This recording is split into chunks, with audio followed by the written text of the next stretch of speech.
This story is titled, My Girlfriend Abandoned Her Niece on My Doorstep and Went on a Girls' Trip Without Telling Me. So I called her sister in child services and ended the relationship for good. Hi everyone. Before we dive in, a quick favor. If you enjoy content like this, please hit the subscribe button. It's free, supports the channel, and makes sure you never miss out on amazing. Alright, let's get started. Hi Reddit. You ever feel like life smacks you with a reality check you weren't asking for?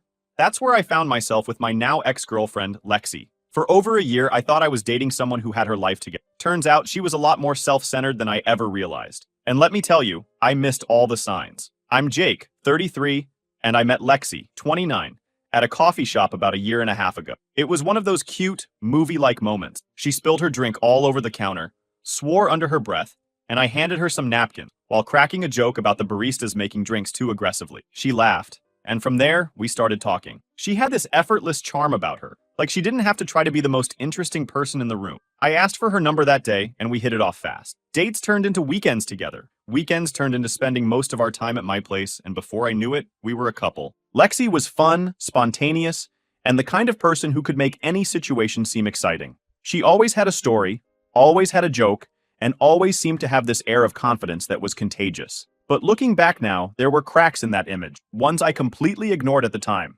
One of the first red flags I missed was how Lexi talked about her family. She had an older sister, Emma, who she described as a mess. Emma was a single mom to an 8-year-old daughter, Lily, and Lexi never missed a chance to complain about them. Anytime Emma needed help with Lily, Lexi would go on about how inconvenient it was. She treats me like her personal babysitter, Lexi would say, rolling her eyes. I have my own life, you know?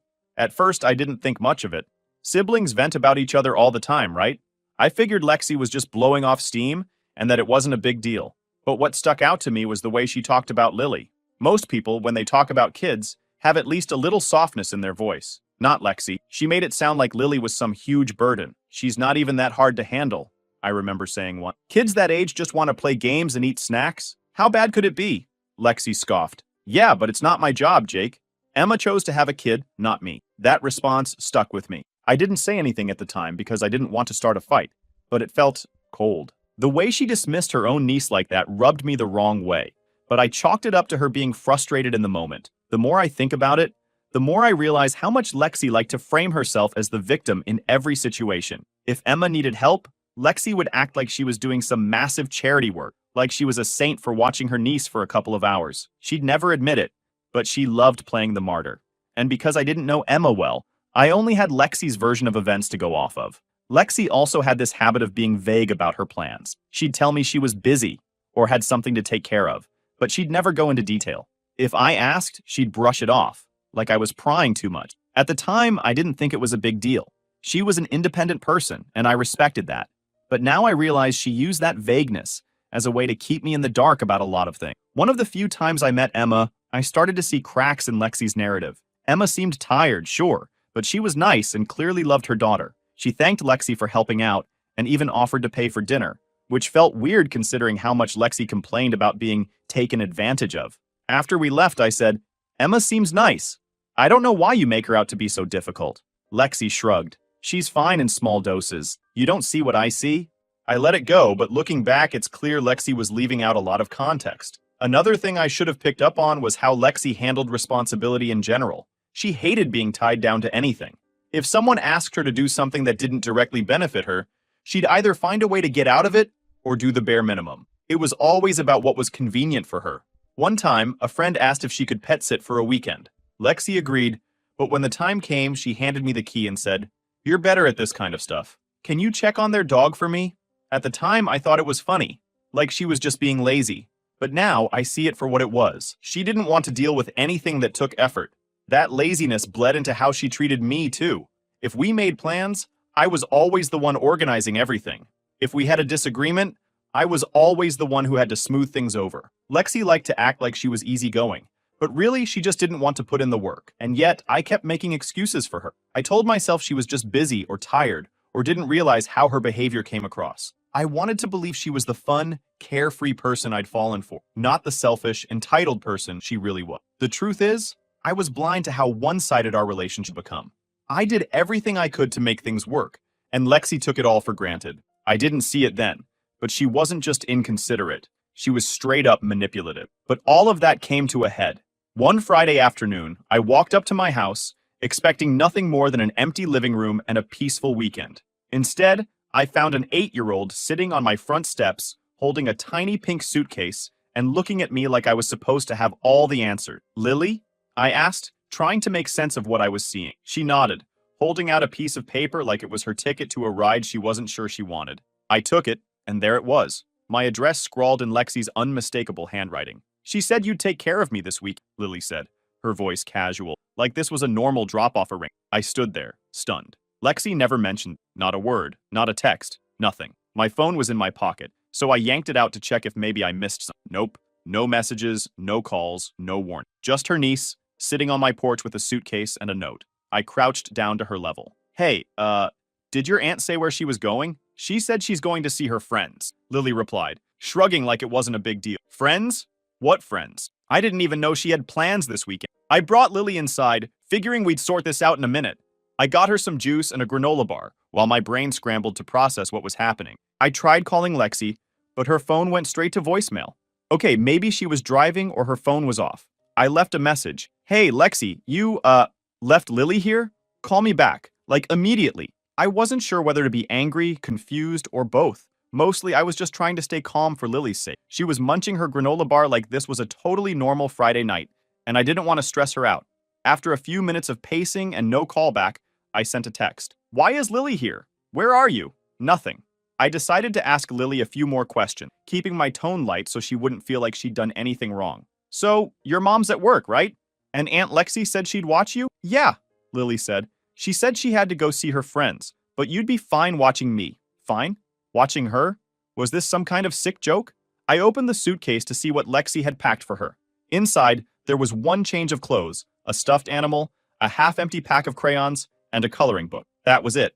No snacks, no pajamas, not even a toothbrush. It was like she'd packed in a hurry, barely thinking about what Lily might actually need for the weekend. This wasn't just inconsiderate, it was neglectful. How did she think this was okay? At that point, I was fuming. I called her again, straight to voicemail. Again. I tried texting her. "This is not okay. Call me ASAP." Nothing. I felt a mix of disbelief and fury. Who does this? Who drops a kid off at someone's house without asking first? And not just any kid, her niece. Lily was sitting on the couch, flipping through her coloring book, totally unaware of how furious I was. I took a deep breath and reminded myself that none of this was her fault. She didn't ask to be caught in the middle of her aunt's ridiculous stunt. I sat down next to her and said, "Hey kiddo, how about we figure out dinner? Can we have chicken nuggets?" she asked, her face lighting up. "Sure thing," I said, forcing a smile. I threw some nuggets in the oven and tried to figure out my next move. I didn't have Emma's number, and I barely knew her. The only person who could fix this was Lexi, and she was completely unreachable. While the nuggets cooked, I tried to distract Lily with a movie. She picked some animated flick I'd never heard of, and I sat there pretending to watch while my mind raced. What if Lexi didn't come back tonight? What if she didn't come back tomorrow? How long was this girls' trip supposed to last? I couldn't just sit around and hope she'd show up. After dinner, I went through Lily's bag again, hoping to find some kind of clue. Maybe a note, an itinerary, something. Nothing. All I found was a little sticky note stuck to the inside of her coloring book with Lexi's scrawled handwriting. "Be good. Uncle Jake will take care of you." Uncle Jake? I wasn't her uncle. I was Lexi's boyfriend. And since when did I agree to this? The note felt like a slap in the face. Lexi hadn't even bothered to call or text me before making this decision. She just assumed I'd handle it. By bedtime, I was at my wit's end. I set up the guest room for Lily, made sure she had everything she needed, and tucked her in. She smiled and said, "Thanks, Uncle Jake," like this was all perfectly normal. As soon as she was asleep, I paced around the house, trying to figure out what to do. Should I call the police? Child services? Was this serious enough for that? It wasn't like Lily was in immediate danger. She was safe, fed, and sleeping in a warm bed. But this wasn't normal. I decided to give Lexi one last chance before escalating things. I sent her another text. "I spoke to Lily. I know you're on a trip. You need to call me right now. This is crazy." I stared at my phone, waiting for the little typing bubble to pop up. It didn't. No reply, no callback, nothing.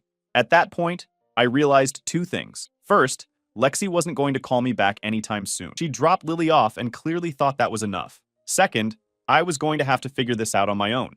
I made a mental note to call a mutual friend in the morning to see if they could help me track down Emma's number. If Lexi wasn't going to step up, I'd have to go straight to the source. As I lay in bed that night, I couldn't stop replaying everything in my head.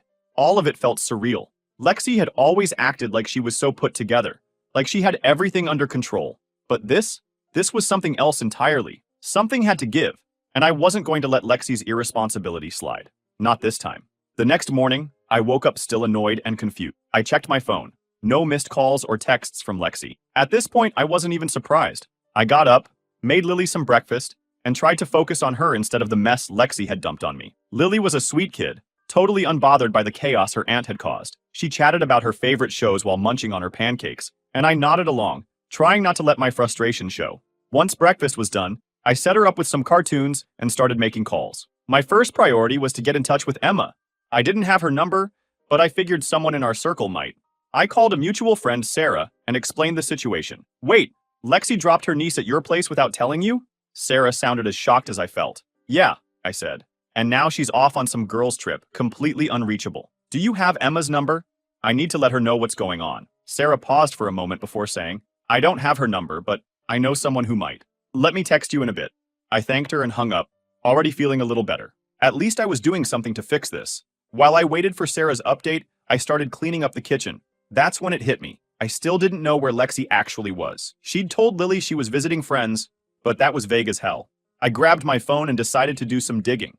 I opened Instagram, and sure enough, there she was, posting stories like nothing was wrong. The first one was a selfie by a pool, captioned, "Finally some me time." The next was a boomerang of her clinking glasses with her friends, and the one after that was a group photo with the location tagged, Miami Beach Resort. I felt my blood boil. Lexi wasn't just hanging out with friends, she was living it up at a luxury resort while I was stuck babysitting a child she'd abandoned on my doorstep. And she didn't even seem to care. I kept scrolling through her posts, trying to piece together the timeline.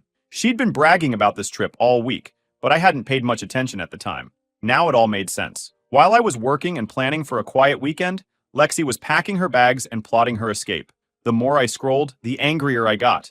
It wasn't just the trip, it was the sheer audacity of it all. She hadn't asked me to help, hadn't even bothered to warn me. She just assumed I'd handle it, like I was some kind of backup plan. Then I noticed something else. In one of her photos, there was a receipt on the table, half covered by a drink. The name on the receipt wasn't hers, it was mine. My stomach dropped. I grabbed my wallet and checked my bank app. And sure enough, there it was. Multiple charges from the Miami Beach Resort. Flights, hotel, meals, and even a spa package, all on my credit card. I sat there, stunned, as the realization sank in. Lexi had stolen my card to fund her trip. She'd not only dumped her niece on me without asking, but she'd also used my money to pay for her getaway. At that moment, my frustration turned into full-blown rage. I wasn't just angry about the inconvenience anymore. I felt completely disrespected. Who does that to someone they're supposed to care about? I called my bank immediately and reported the charges as unauthorized. The customer service rep was helpful, walking me through the process of disputing the charges and canceling my card. By the end of the call, I felt a small sense of relief. At least Lexi wouldn't get to enjoy any more of my money. Sarah texted me shortly after, saying she'd found Emma's number through another friend. I called Emma immediately, and when she picked up, I wasted no time explaining what was going on. At first, she didn't believe me. Wait, Lexi left Lily with you? Why would she do that? She said you asked her to babysit while you were at work, I said. But instead of watching Lily, she dropped her at my house and took off for a trip. Emma was silent for a moment before saying, I don't understand. I paid her to watch Lily. Why would she leave her with you? That stopped me in my tracks. You paid her? Yeah, Emma said, her voice tight. I always pay her when she babysits. She made it clear she wouldn't do it otherwise. I didn't know what to say. Lexi had always acted like she was doing Emma a huge favor by watching Lily, but apparently she was getting paid for it. All those times she complained about being taken advantage of? Total lies. Emma apologized over and over, saying she never would have trusted Lexi if she'd known this would happen. She promised to fly home early and asked me to keep Lily safe until she got there. No problem, I said. I'll make sure she's okay. By the time I hung up, I felt like I'd been hit with a truck. Not only had Lexi lied to Emma, but she'd also lied to me about why she was helping her sister in the first place. It wasn't about family, it was about money. And when she couldn't be bothered to fulfill her end of the deal, she dumped Lily on me like I was her personal assistant. I sat down on the couch, staring at my phone, trying to process everything. Lexi had shown me exactly who she was, and it wasn't pretty. She was selfish, entitled, and completely irresponsible. And the worst part? She didn't even seem to care. Lily looked up from her coloring book and smiled at me. Uncle Jake, can we go to the park later? Of course, I said, forcing a smile. At least one of us deserved a good day. After the park, we grabbed some takeout for lunch. While Lily was eating her nuggets and fries, I scrolled through Instagram again, half hoping to see Lexi's post pop up with some kind of clue about when she'd be back. And there it was, a new story. Lexi was lounging by a pool, her sunglasses perched on her head, and the caption read, "Living my best life." I slammed my phone down on the table so hard that Lily looked up, startled. "Sorry, kiddo," I said, forcing a smile. "Just dropped my phone." She nodded and went back to her fries, but I couldn't focus. Lexi wasn't just ignoring me, she was flaunting the fact that she was having the time of her life while I was stuck cleaning up her mess. I tried calling her again, but it went straight to voicemail, just like it had the last dozen times. I left a message, and this time, I didn't hold back. "Lexi, you need to call me. Now this is not okay. I've been watching Lily for over a day without any explanation from you, and I know you're in Miami because you stole my credit card to pay for it. If I don't hear from you soon, we're done. Don't test me on this." I hung up and took a deep breath. I wasn't even sure if she'd listened to the voicemail, but at least I'd gotten my point across. Later that evening, while Lily was watching cartoons, my phone buzzed. I grabbed it so fast I almost dropped it, thinking it might finally be Lexi. Sure enough, it was her. The message was short and infuriating. "Relax, Jake. She's fine with you. Don't be so dramatic." Dramatic? Dramatic. I could feel my blood pressure spike as I stared at her text. She had the nerve to call me dramatic after everything she'd done? I fired back immediately. "This is not about being dramatic. You abandoned your niece without asking me, stole my credit card, and disappeared. This is unacceptable. You need to come back. Now." Her response came almost instantly. "Ugh, Jake, chill out. You're good with kids. It's just for a couple of days." At that point, I wasn't even mad anymore. I was furious. She wasn't just ignoring the problem, she was acting like it didn't even exist. I didn't bother replying.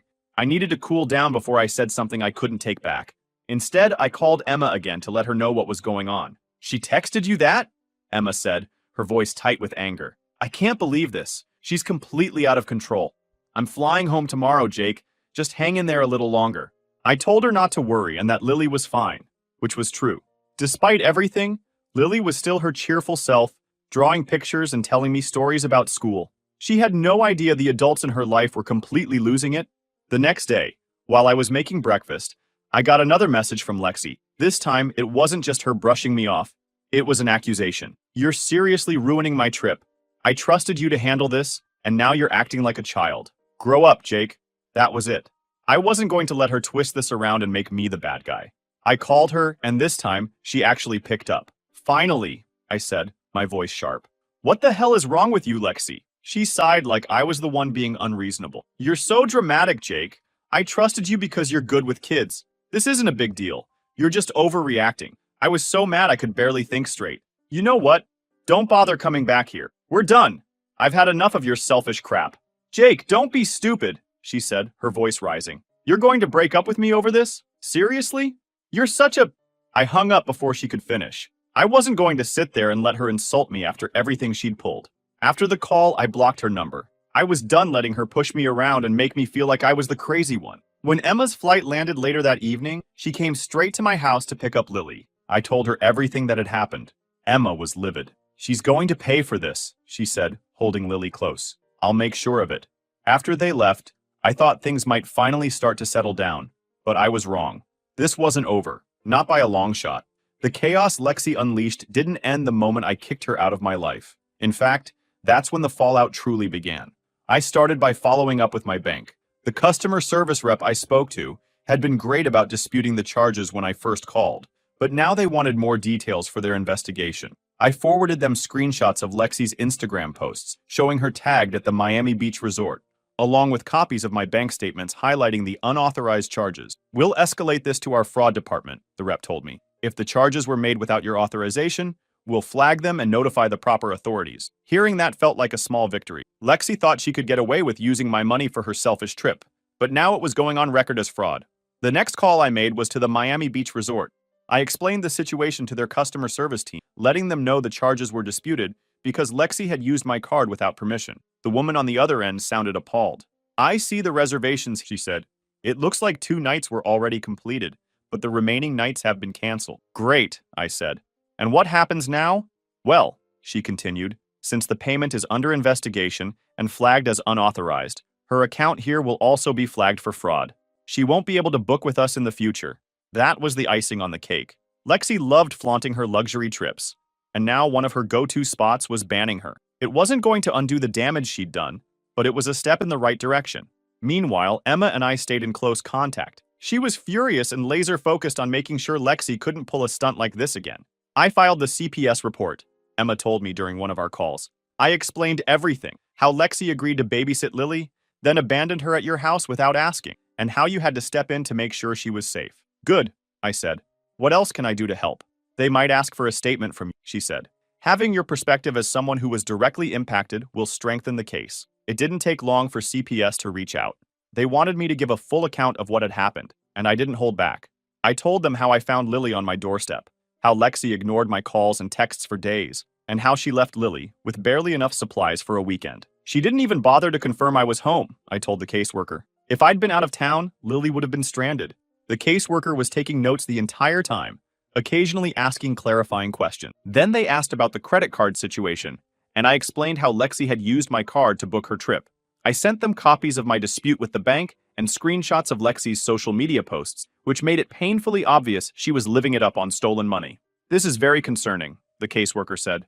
Thank you for providing these details. We'll follow up with Ms. Lexi as part of our investigation. Hearing that gave me a sense of validation. Lexi couldn't spin this into some harmless misunderstanding when the evidence was piling up against her. Emma wasn't stopping with CPS either. She'd also hired a lawyer to explore legal options, including pressing charges for reckless endangerment. When she called to update me, I could hear the frustration in her voice. I trusted her, Jake, Emma said. I thought she'd finally stepped up and wanted to help with Lily, but she only cared about herself. I'm done giving her the benefit of the doubt. Same here, I said. She's been acting like none of this matters, but she's about to get a reality check. Emma's lawyer was building a strong case, and the evidence I'd provided was a big part of it. Between the CPS investigation, the flagged charges at the resort, and my bank's fraud inquiry, Lexi was getting hit from all sides. But of course, Lexi wasn't going down without a fight. She started messaging mutual friends, spinning her own version of events to make herself look like the victim. According to her, I was overreacting and ruining her life over what she claimed was just a misunderstanding. A few friends reached out to ask what was going on, and I didn't hold back. I sent them the same screenshots I'd sent to CPS. It didn't take long for the truth to spread. One friend, Sarah, summed it up perfectly. Yeah, she's screwed. Nobody's buying her story anymore. Then, one evening, Lexi showed up at my house unannounced. I heard the pounding on my door and knew exactly who it was before I even looked through the peephole. What do you want, Lexi? I said, opening the door just enough to keep her from barging in. This is ridiculous, she snapped. You're ruining my life over one mistake. You didn't have to call CPS, Jake. You didn't have to cancel my trip. Her tone was somewhere between anger and desperation, but I wasn't buying it. One mistake? You dumped your niece at my house without asking, stole my credit card, and disappeared for days. That's not a mistake, Lexi. That's a pattern of selfishness. She rolled her eyes, like I was the one being unreasonable. She's fine, isn't she? You're acting like I abandoned her in the middle of nowhere. She was safe with you. That's not the point, I said, my voice rising. Lexi started to argue, but I wasn't interested in hearing her excuses. We're done, Lexi. You need to leave. She shouted something about me being petty and vindictive as she stormed off, but I didn't care. Let her throw a tantrum. It didn't change the fact that she'd burned every bridge she had. By the end of the week, the fallout was impossible for Lexi to ignore. CPS was fully involved. Her bank account was flagged for fraud at the resort, and Emma's lawyer was preparing to press charges. Even her family was furious with her. Emma told me their mom had called to apologize for Lexi's behavior, saying, she's going to have to learn the hard way. After weeks of chaos, the storm that Lexi unleashed on my life finally started to calm down, but not before she got a front row seat to the consequences of her own selfishness. Watching her downfall was like watching someone trip over their own mess, and honestly, it felt damn satisfying. Let me set the stage. CPS had launched their investigation, the Miami Beach resort flagged her for fraud, my bank was moving forward with its inquiry, and Emma's lawyer was gearing up to press charges. Every door Lexi tried to escape through slammed shut, and she was finally realizing she couldn't charm or lie her way out of this one. But of course, Lexi didn't go quietly. Even as everything fell apart around her, she tried to shift the blame onto anyone but herself. She posted this long, melodramatic rant on social media about how she was being targeted by people who didn't understand her situation. Everyone needs to calm down, she wrote, because this is all a misunderstanding. I trusted the wrong people and now I'm paying for it. It's so unfair. Unfair? That word hit me like a slap. Lexi thought it was unfair that she was being held accountable for abandoning her and stealing my money. She had some nerve. The comments on her post were divided. A few people who didn't know the full story chimed in with sympathy, saying things like, "Stay strong, girl," and "haters gonna hate." But most of the responses weren't so kind. One person wrote, "Didn't you leave your niece with your ex and run off to Miami? That's not a misunderstanding. That's trashy." Another said, "Maybe you should take responsibility for once, instead of blaming everyone else. Just a thought." I didn't comment. I didn't need to. Lexi was burying herself with every word she posted. Meanwhile, Emma and I kept in touch as things progressed. CPS didn't mess around. They interviewed Lexi, and according to Emma, it didn't go well for her. She tried to play it off like she didn't know it was a big deal, Emma told me during one of our calls. But the caseworker wasn't buying it. They told her straight up that abandoning Lily like that was neglect, and they're recommending mandatory counseling if she wants to stay in her life. Hearing that made my day. Lexi had spent so long acting like she could do whatever she wanted, but now she was finally being forced to face reality. But it didn't stop there. Emma's lawyer was relentless, gathering evidence and building a case for reckless endangerment. Lexi's careless actions had put Lily in a vulnerable position, and that wasn't something Emma or the law was going to overlook. And then there was the financial side of things. My bank officially ruled the charges Lexi made on my credit card as fraud, and they refunded every cent. The Miami Beach resort? They blacklisted her completely, and I heard through the grapevine that they'd flagged her name in their system so she couldn't even try to book under a different card. She'd burned bridges with everyone. Her family wasn't speaking to her. Her friends were distancing themselves, and she was basically persona non grata in every circle she used to move in. One of the most satisfying moments came when Emma updated me about her lawyer's next steps. Emma's lawyer filed the paperwork, and the case moved forward. Lexi tried to play the victim, but the evidence was overwhelming. All of it painted a clear picture of someone who cared more about themselves than anyone else. I didn't have to testify in court, but I was ready to, if it came to that. The thought of Lexi squirming under questioning was enough to put a smile on my face. In the end, the court ruled in Emma's favor. Lexi was ordered to attend mandatory counseling, pay a hefty fine, and complete a parenting class if she wanted to have any future involvement in Lily's life. The reckless endangerment charges didn't lead to jail time, but they were enough to leave a permanent mark on her record. Emma told me that Lexi broke down in tears when the judge handed down the decision, but I couldn't bring myself to feel sorry for her. She had every chance to do the right thing and fix her mistakes, but instead she doubled down and tried to play the victim. As for me, life has been a lot quieter since I cut Lexi out. Sure, there were some awkward moments when mutual friends tried to drag me into the drama, but most people saw through her BS. "Jake, I had no idea she was like that," one friend said after I showed them the screenshots. "You dodged a bullet, man!" And they were right. Losing Lexi was the best thing that could have happened to me. I'm still in touch with Emma and Lily. In fact, I recently went to one of Lily's soccer games. She ran up to me afterward, grinning ear to ear, and said, "Uncle Jake, did you see my goal?" I laughed and said, "Of course I did. You crushed it out there." Moments like that remind me why I stood my ground. Lily deserves better than someone like Lexi, and Emma is doing everything she can to make sure she gets it. As for Lexi, she's been radio silent since the court ruled. Last I heard, she moved back in with her parents and was trying to get her life together. Part of me wonders if she's actually learned anything, but honestly, it doesn't matter. She's out of my life, and that's what counts. Looking back, I'm proud of how I handled everything. I could have let Lexi manipulate me into letting it slide, but instead, I stood up for myself and for Lily. Sometimes doing the right thing isn't easy, but it's always worth it. Lexi thought she could dump her problems on me and walk away without a scratch. Instead, she lost her vacation, her family's trust, her reputation, and me. And you know what? She deserved it.